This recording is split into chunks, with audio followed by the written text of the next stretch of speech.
एक छोटे से गांव में आदर्श नाम का एक किसान अपनी पत्नी रीता के साथ रहा करता था। आदर्श बड़ा ही गरीब था, परंतु वह बहुत ईमानदार और समझदार था।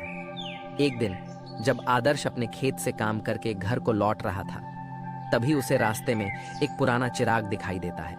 उस पुराने चिराग को देखकर आदर्श बोला, अरे यह तो एक पुराना चिराग लगता है, पर यह यहाँ कैसे एक काम करता हूँ, इसे घर ले जाता हूँ, बाद में बाजार में बेच दूंगा और कुछ पैसे भी मिल जाएंगे। फिर आदर्श चिराग को लेकर अपने घर लौट आता है।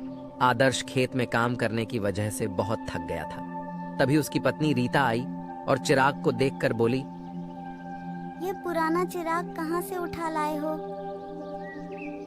मुझे चिराग जंगल के रास्ते में मिला था, तो मैंने सोचा कि उसे बेचकर कुछ पैसे मिल जाएंगे, इसलिए मैं इसे उठा लाया।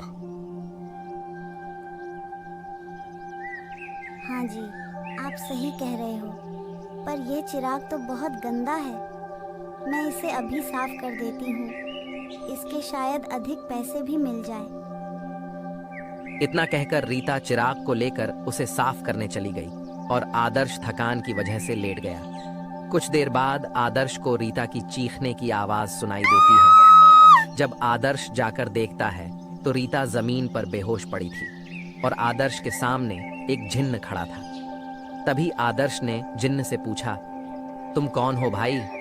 जिन्न ने कहा, मैं एक जिन हूँ और मैं इस चिराग में कैद था, लेकिन जब तुम्हारी पत्नी ने इस चिराग को साफ करने के लिए घिसा तो मैं बाहर निकाल आया हूँ, और जो भी मुझे बाहर निकलता है मैं उसकी 3 इच्छाएं पूरी करता हूँ। पर मेरी एक शर्त है, मैं कभी खाली नहीं बैठ सकता।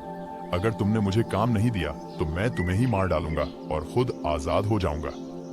यह सुनकर आदर्श सोच में पड़ गया, पर आदर्श भी बड़ा होशियार था। तभी जिन्न बोला, मुझे जल्दी से कोई काम दो, नहीं तो तुम मारे जाओगे।